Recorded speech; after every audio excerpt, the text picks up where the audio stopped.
আপনার প্রতি আমার ভালোবাসা জন্মেছে, আপনার প্রতি আমার শ্রদ্ধার কারণে আমি আমার পিতার গায়ে আঘাত করতে পারি নাই।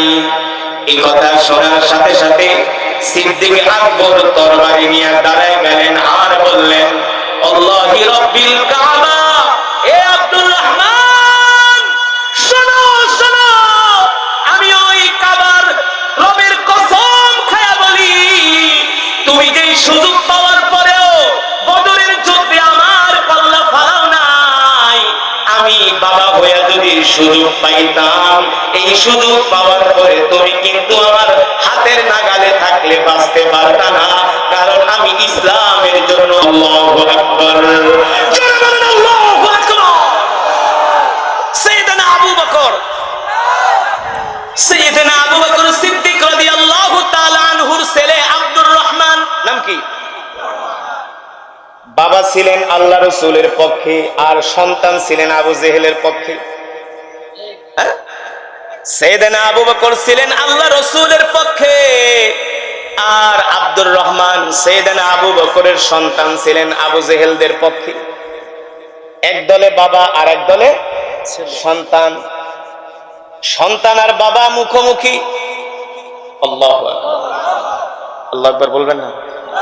সন্তান আর বাবা মুখোমুখি। সন্তান দেখতেছেন বাবা মুহাম্মদ সাল্লাল্লাহু আলাইহি সাল্লামের পক্ষে যুদ্ধ করতে আসছেন। সন্তান চিন্তা করলেন, সুযোগ পাইছি, বাবাকে কি একটা তীর দিয়ে আঘাত করব কিনা, করলেই তো সে এখন মাটিতে লুটিয়ে পড়বে। অনেক চিন্তা ভাবনা করার পরে আব্দুর রহমান সাইয়েদনা আবু বকরের সন্তান চিন্তা করলেন, এই বাবাই তো আমাকে জন্ম দিয়েছে, এই বাবাই তো আমাকে কোলে পিঠে করে মানুষ করেছে, এই বাবাই তো আমাকে কাঁধে নিয়ে ঘুরেছে, এই বাবাই তো আমাকে হাত ধইরা হাঁটা শিখিয়েছে, এই বাবাই তো আমাকে কথা বলা শিখিয়েছে। আজকে আমার আয়াতের মধ্যে বাবা চলে আসছে, আমি আবু জেহেলের পক্ষে। আব্দুর রহমান বলেন, তিনিও পরবর্তীতে কালেমা পড়ে মুসলমান হয়েছিলেন, কিন্তু বদরের যুদ্ধের সময় সে ছিলেন কাফের। ছোটবেলার স্মৃতি মনে পড়ে গেল, না না না, আমি আমার বাবার দিকে তীর নিক্ষেপ করতে পারি না। আমার বাবা এইসব বিষয় চিন্তা করে আব্দুর রহমান তিনি সাইয়েদনা আবু বকরকে তার পিতাকে ছেড়ে দিলেন, অথচ তার গণ্ডির মধ্যেই ছিল, আয়াতের মধ্যেই ছিল। শেষ পর্যন্ত যখন বদরের যুদ্ধ থেমে গেল, মুসলমানরা বিজয় অর্জন করলো, মক্কার কাফেররা পালিয়ে চলে গেল মক্কায়। মক্কার কাফেররা পালিয়ে চলে গেল মক্কায়। মক্কায় যাওয়ার পরে দলে দলে কাফেররা কালিমা পড়ে মুসলমান হচ্ছে। ইসলামের সুমহান বাণী দিক বিদিক ছড়িয়ে পড়ছে। সেই রোম থেকে পারস্য, সেই দজলা থেকে ফোরাত, ফোরাত থেকে নীল নদ, পৃথিবীর সব জায়গায় কালিমার দাওয়াত ছড়িয়ে পড়ছে। ঠিক সেই অবস্থায় সাইয়েদনা আবু বকর সিদ্দিক রাদিয়াল্লাহু তাআলা আনহুর সন্তান আব্দুর রহমান তিনিও কালেমা পড়ে মুসলমান হয়ে গেলেন। আল্লাহু আকবার। যখন কালেমা পড়ে মুসলমান হয়ে গেলেন, একদিন সন্তানের সাথে বাবার সাথে কথা হচ্ছে যে, আব্বা জান, আপনার কি মনে আছে নাকি বদরের যুদ্ধে আপনি আমার বিরুদ্ধে, আমি আপনার বিরুদ্ধে, আপনি মুহাম্মদ সাল্লাল্লাহু আলাইহি সাল্লামের পক্ষে, আমি আবু জেহেলের পক্ষে বদরের যুদ্ধে যুদ্ধ করতে গিয়েছিলাম। আব্বা জান, যখন যুদ্ধ শুরু হয়ে গেল, আপনি কিন্তু আমার তরবারির নাগালের মধ্যেই ছিলেন। কে বলতেছেন? সন্তান। কে বলতেছেন? আব্দুর রহমান সাইয়েদনা আবু বকরের সন্তান বলতেছে, আব্বা জান, আপনি কিন্তু আমার 2.5 হাত লম্বা, তরবারির নাগালের মধ্যেই ছিলেন। আমি যদি চাইতাম আপনার কল্লা কিন্তু আমি বদরের যুদ্ধে ফেলে দিতাম, আমি চাইলেই। সাইয়েদনা আবু বকর ডাক দিয়া বলে, তাহলে তুমি সুযোগ পাওয়ার পরেও কেন আমার কল্লা ফেললা না? বলে, আব্বাজান, কয়েকবার আপনার দিকে আমি তরবারি আর তীর তাক করেছিলাম যে এই অবস্থায় আমি আপনাকে দুনিয়ার জমিন থেকে বিদায় করে দেই। সাইয়েদনা আবু বকর বলে, কেন তীর তরবারি আমার দিকে তুমি নিক্ষেপ করলা না?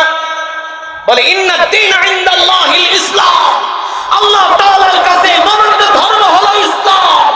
আল-ইয়াওমা আকমালতু লাকুম দীনাকুম ওয়া আতমামতু আলাইকুম নি'মাতি ওয়া রাদাইতু লাকুমুল ইসলাম দীনা। একমাত্র কমপ্লিট জীবন ব্যবস্থার নাম হলো ইসলাম। আমরা তো বদরের যুদ্ধে গিয়েই ছিলাম আল্লাহর জমিনে দ্বীন বিজয় করার জন্য, ঠিক কিনা? সুতরাং হযরত সাহাবায়ে কেরাম রিদওয়ানুল্লাহি তাআলা আলাইহিম আজমাইন আল্লাহর জমিনে দ্বীন কায়েম করতে যায় তারা কখনো পিতার সাথে সন্তানের সাথে কেউ কম্প্রোমাইজ করে না, দয়া দেখায় নাই, ভালোবাসা দেখায় নাই। শুধু এখানেই শেষ নয়, উতবা ইবনে রবিয়া আল্লাহ রাসূলের দুশমন ছিল। তার সন্তান ছিলেন আবু হুযাইফা রাদিয়াল্লাহু তাআলা আনহু। যখন উহুদের যুদ্ধ শুরু হয়ে গেল, কাফেরদের সাথে মুসলমানদের তুমুল লড়াই শুরু হয়ে গেল। এমন সংঘর্ষ, এমন লড়াই, উহুদের ময়দানের ধূলি কণাগুলো বাতাসের মতো উঠতেছে, ঝড়ের বেগে চলতেছে। সাহাবায়ে কেরামের তরবারির গর্জন, যুদ্ধের হুঙ্কারে উহুদের ময়দানে এক আল্লাহর জমিনে দ্বীন কায়েমের বিপ্লব যখন শুরু হয়ে গেল, উতবা ইবনে রাবিয়া কুরাইশদের পক্ষ হয়ে আল্লাহর পয়গম্বর মুহাম্মদ সাল্লাল্লাহু আলাইহি ওয়াসাল্লাম সাহাবায়ে কেরামদের বিরুদ্ধে, মদিনার বিরুদ্ধে যুদ্ধ করার জন্য তিনি এসেছিলেন। মুসলমানদের সাথে এক পর্যায়ে যুদ্ধে উতবা ইবনে রবিয়া উহুদের ময়দানে তিনি নিহত হলেন। যুদ্ধ যখন থেমে গেল, আল্লাহর নবী নির্দেশ দিলেন, সাহাবীরা যাও যাও যাও, বড় একটা গর্ত করো, আর এই গর্তের মধ্যে যতগুলো কাফের মারা নিহত হয়েছে সবগুলোর লাশ এনে এই গর্তের ভিতরে মাটি চাপা দাও। কি করো? মাটি চাপা দাও। এক একজনের কাফেরের লাশ সাহাবীরা এনে ওই উহুদের ময়দানে গর্তের ভিতরে লাশগুলো ফেলতেছে অপমানজনক ভাবে, আর মাটি চাপা দেয়া হচ্ছে। যখন উতবা ইবনে রবিয়ার লাশ উহুদের ময়দানের এক কোণের মধ্যে পড়ে রইলেন, আল্লাহর নবী নির্দেশ দিলেন, সাহাবীরা যাও, উতবা ইবনে রবিয়ার লাশটা নিয়ে আসো। সাহাবায়ে কেরাম উতবা ইবনে রবিয়ার পায়ের সাথে রশি লাগায়া উতবা ইবনে রবিয়ার লাশটাও টেনে টেনে এনে গর্তের সামনে রাখা হলো। কিন্তু ওই গর্তের সামনে দাঁড়ায় আছে উতবা ইবনে রবিয়ার ছেলে আবু হুযাইফা রাদিয়াল্লাহু তাআলা আনহু। আল্লাহু আকবার। তিনি খেয়াল করলেন যে এই যুদ্ধে তো কুরাইশদের পক্ষে, মক্কার কাফেরদের পক্ষে তো আমার বাবাও আসছে যুদ্ধ করতে, তার মানে আমার বাবাও এই যুদ্ধে নিহত হয়েছে। শেষবারের মতো বাবার চেহারাটা দেখি, যদিও কাফের সন্তান তো মায়া তো লাগে বাবার জন্য, লাগে না? কাফের তারপরেও তো একই ব্লাড, একই রক্ত, বাবার জন্য তো সন্তানের জন্য মায়াই লাগে। সাহাবী আবু হুযাইফা ওই গর্তের সামনে দাঁড়ায় আছে, কখন তার বাবার লাশটা আনা হবে, এক নজর বাবার চেহারাটা দেখবে। এই দৃশ্য আল্লাহ রাসূল তাকায় তাকায় দেখতেছেন যে উতবা ইবনে রবিয়ার সন্তান আল্লাহ রাসূলের সাহাবী, তরুণ সাহাবী, যুবক সাহাবী, তাকায় তাকায় দেখতেছেন বাবার বাবার লাশটাকে অপমানজনক ভাবে টেনে টেনে রশি লাগিয়ে আনতেছেন গর্তের কাছে। এক নজর তাকায় তাকায় দেখতেছেন আর অপলক দৃষ্টিতে বাবার দিকে তাকায় আছেন, কারণ ওই বাবাই তো তাকে জন্ম দিয়েছে, ঠিক কিনা? আল্লাহ রাসূল বিশ্বনবী রাহমাতুল লিল আলামিন এই দৃশ্য তাকায় তাকায় দেখছেন। তিনি তো রাহমাতুল লিল আলামিন, তিনি বুঝতে পারতেছেন যে নিশ্চয় বাবার জন্য সন্তানের মায়া হচ্ছে না, যদিও বাবা কাফের।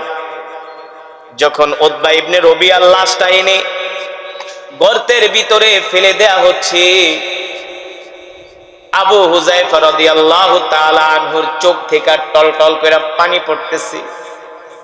আল্লাহ রাসূল ডাক দিছে, তাআলাউ ইয়া আবা হুযায়ফা, এ আবু হুযায়ফা এদিকে আসো, এদিকে আসো।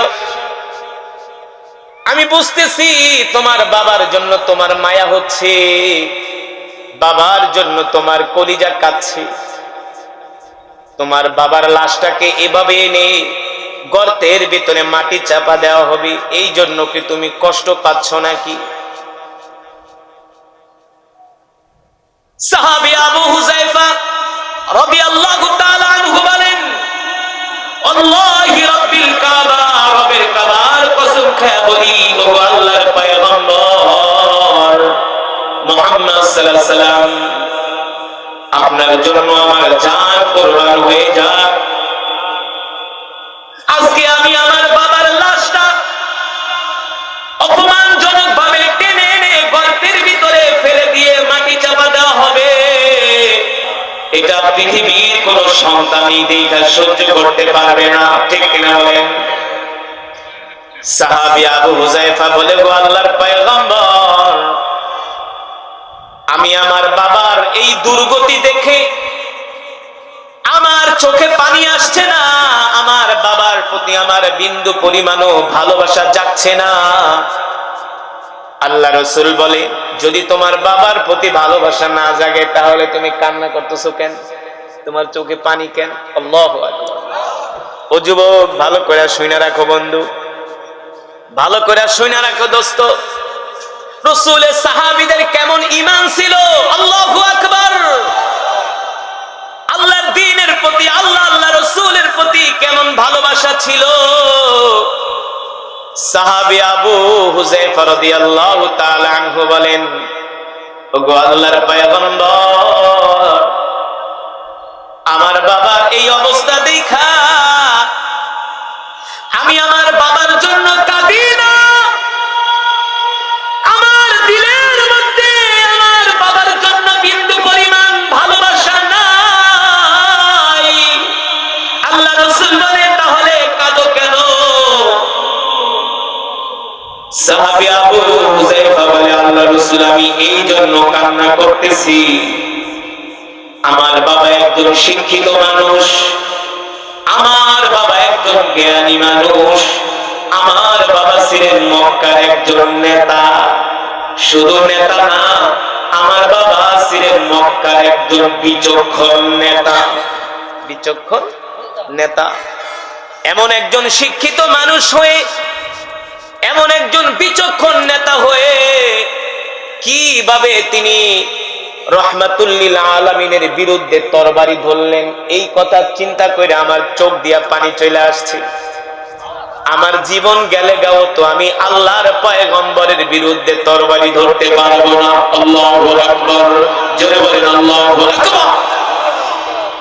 আমার দ্বারা সম্ভব নয় আল্লাহর দ্বীনের বিরুদ্ধে, ইসলামের বিরুদ্ধে অবস্থান নেওয়া, আমার পক্ষে সম্ভব নয়। মক্কার কাফের বাতিলদের পক্ষ হয়ে হকের বিরুদ্ধে লড়াই করা, ঠিক কিনা বলেন?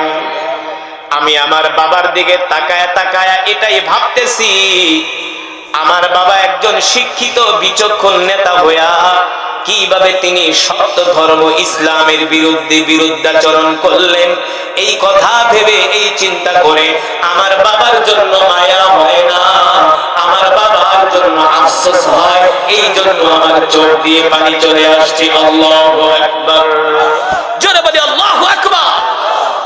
কেমন ছিল সাহাবায়ে কেরামদের চিন্তা ভাবনা! ঠিক কিনা বলেন? কেমন ছিল তাদের ইসলামের প্রতি, দ্বীনের প্রতি তাদের ভালোবাসা। وَاجْتَبَاكُمْ وَمَا جَعَلَ عَلَيْكُمْ فِي الدِّينِ مِنْ حَرَجٍ مِلَّةَ أَبِيكُمْ إِبْرَاهِيمَ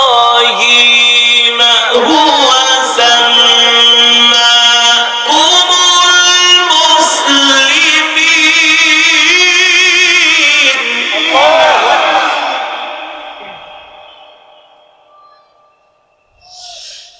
من قبل وفي هذا ليكون الرسول شهيدا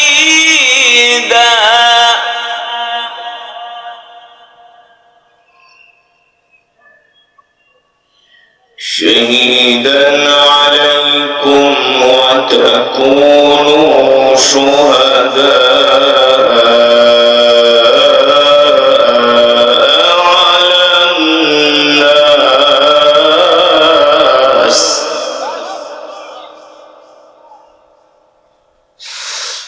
من قبل وفي هذا ليكون الرسول شهيدا عليكم وتكونوا شهداء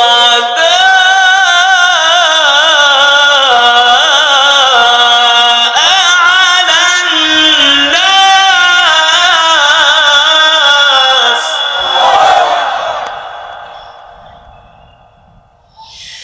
فأقيموا الصلاة وآتوا الزكاة واعتصموا بالله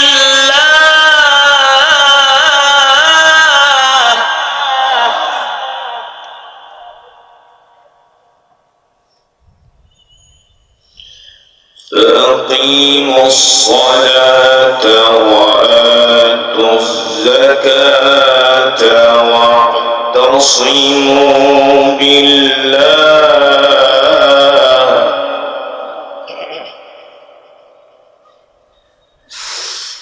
فأقيموا الصلاة وآتوا الزكاة واعتصموا بالله هو مولاكم فنعم المولى ونعم النصير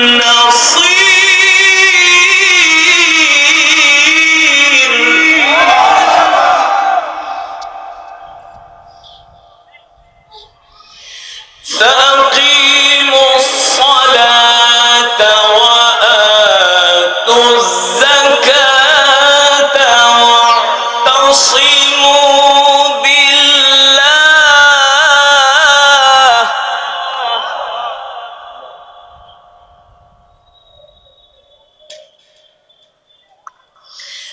فأقيموا الصلاة وآتوا الزكاة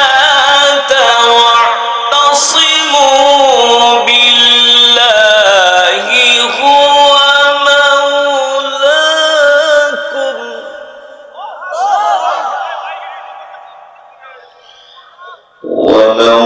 ومولاكم فنعم المولى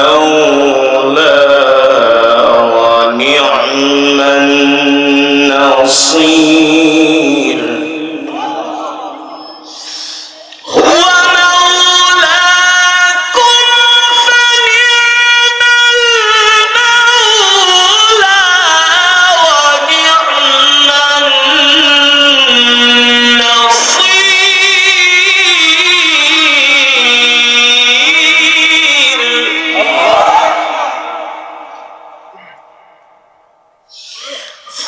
فأقيموا الصلاة وآتوا الزكاة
بسم الله الرحمن الرحيم قل هو الله قل هو الله أحد الله الصمد لم يلد ولم يولد ولم يكن له كفوا أحد بسم الله الرحمن الرحيم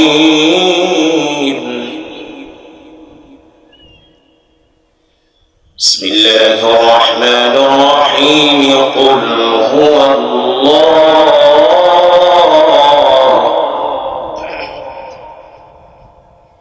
قل هو الله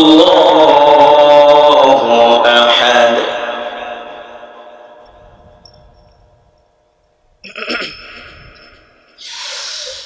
الله الصمد لم يلد ولم يولد ولم يكن له كفوا أحد بسم الله الرحمن الرحيم قل هو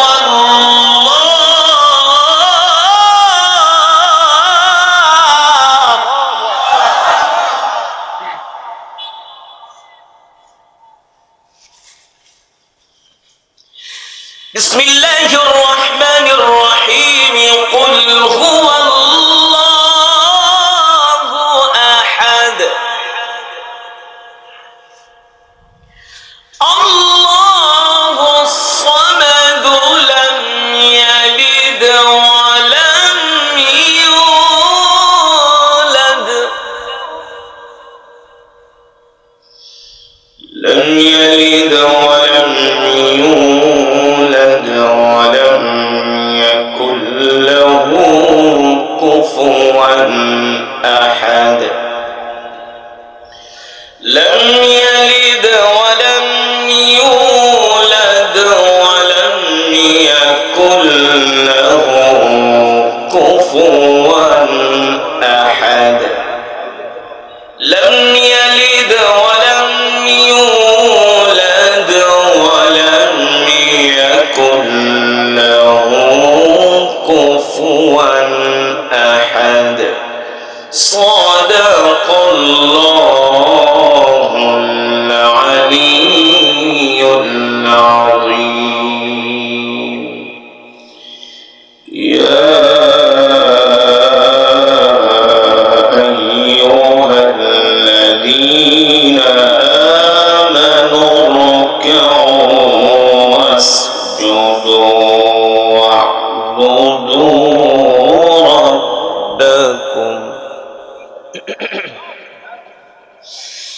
يا أيها الذين آمنوا اركعوا واسجدوا واعبدوا ربكم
মিল্লাতা আবিকুম ইব্রাহিম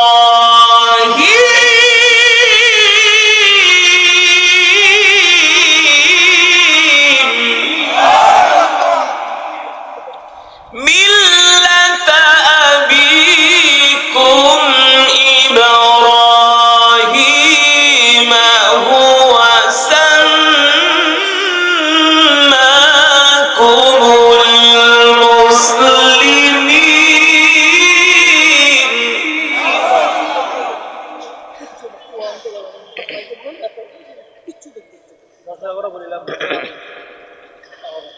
ملة أبيكم إبراهيم ملة أبيكم إبراهيم هو سماكم المسلمين